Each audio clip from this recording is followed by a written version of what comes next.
And so we come to one of my very favorites, which is sexual incontinence. I prefer to call it that than any other of the nasty names, because I see current relational models as being highly controlling and misguided.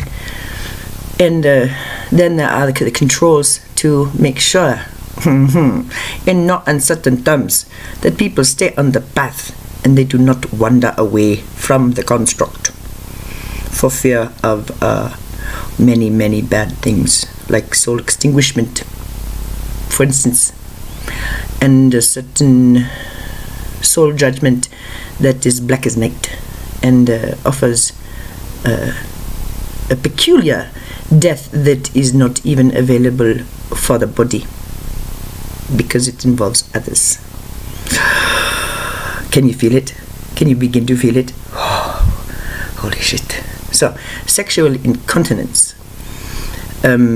So there is such a thing as being sexually responsible and sexually irresponsible, and neither are bad and neither are good. They are simply ways of expressing this energy which is so misunderstood and feared. Oh, have we not seen that where there is fear, fear is a device. It is a construct, it is a reaction. It is said that fear is it is sad's bodyguard. I like that. Fear, I believe, is self's bodyguard. And when self is under threat from constructs which are unkind and misguided, and the soul knows it's not in alignment, well then these controls come and behavior is modulated. It is the question of what is truly responsible and what is not. Is it not? What's the yardstick? What is the yardstick with sexual expression? It's a tricky one. And isn't it what has been said throughout, making more sense of understanding self, appreciating self, coming to terms with self's desires, needs, identity.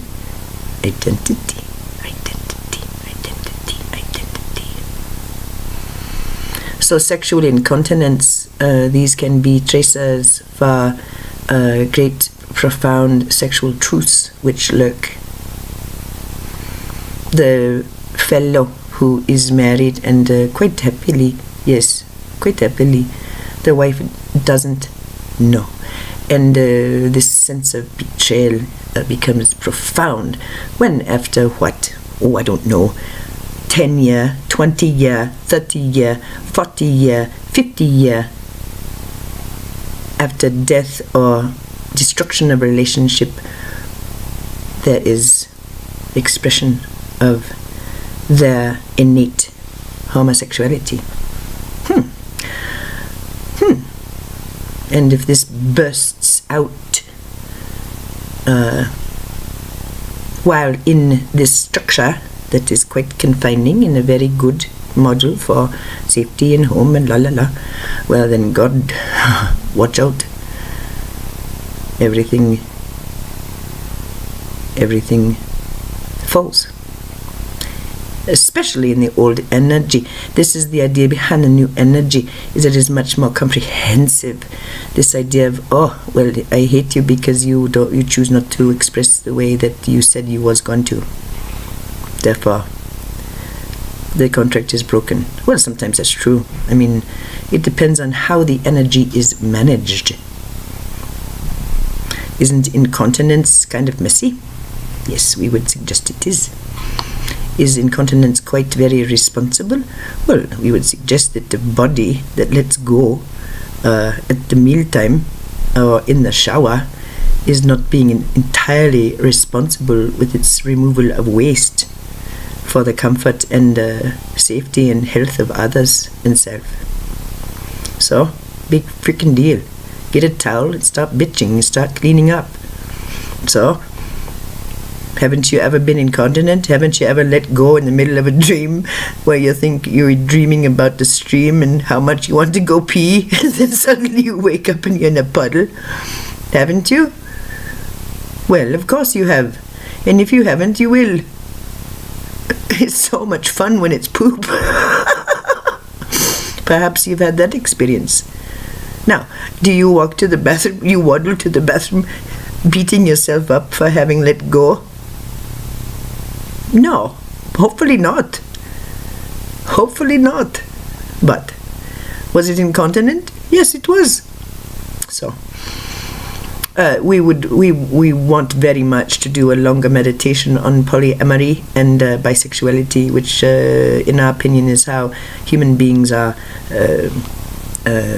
when they're in full alignment, in full expression, in full consciousness, that this is the natural state, and that there are gradations on either side of each pole of the polyamory and of the bisexuality, and you decide where you fall for expression, for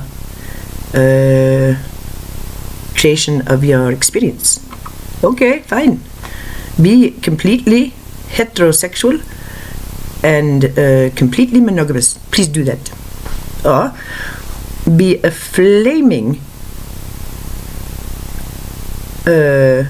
homosexual, a stone cold butch. Oh man, do I love the stone cold butches. And mess with everything that has a skirt or wears jeans. Well, okay, and now do we have the two going No, the thing is that no, we don't. No. The ones who are in full expression, they know that it's nonsense to go They might, but it's only to say, hey, wake up and be nicer, you dildos. These people are going, they're bad. Oh, they're so bad. Oh, they're so bad. They're gross. They must die. God hates them. Yeah. Yeah. God made who in its image? Who is doing the hating? We ask. So, if you come from the reality, that's why masturbation was number one, you see. If you come from the reality that love expresses, and that these expressions change over time, they change with understanding and consciousness change, and that none are wrong or bad or evil, they are expressions. The idea that sexuality is indeed an expression, it's another way of expressing oneself. Without words, a lot of time. Yeah. But what is said, well, that lives on forever. I'm thinking of a very tender moment. Not too long ago, Arms Entwined, a beautiful song on the radio. No promises made. No need to. A moment that stands.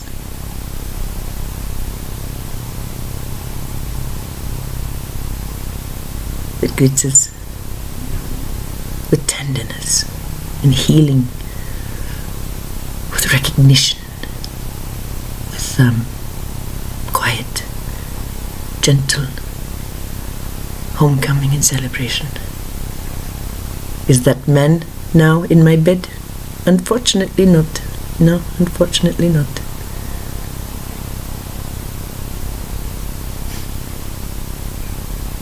But I was once in his, a few times, and I'm so pleased that I risked it, so pleased that I put one foot in front of the other, and with joy removed my clothing, removed my artifice, removed my judgments,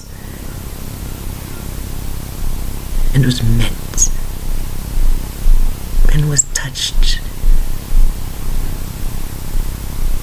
And that touch went from skin to heart to soul, to universe, to God, and back again, back and forth, and shared, felt by the other, with a stillness that lasted all night long and into the morning, and is the signature of that particular union, even now, which is probably why we aren't together. He has other things to do, other loves to create, and I'm so glad for him. Oh, I'm so glad for him. It's so good for him, finally. So good, baby, good. But never forget that morning, never forget that night. I don't. And it's just one thing riding around with me. Was I incontinent with my sexuality? Or was in that moment, was I using it the way God intended? I didn't have a ring on my finger. There had been no promises uttered. Somehow having done so would have obviated the moment. Was that incontinent? Had I had a ring on my finger and been committed to someone, had I experienced that, would I be in sin? Well, that's the question at hand, is it not? This is why it's not labelled whatever the fuck it's called, adultery or whatever the hell. Ish, oh my God. Ugh. No one owns your sexual expression except you. The whole agreement field needs to fall. It's a form of slavery. Sexual incontinence. Enjoy. And tote a towel today, shall we? Yes.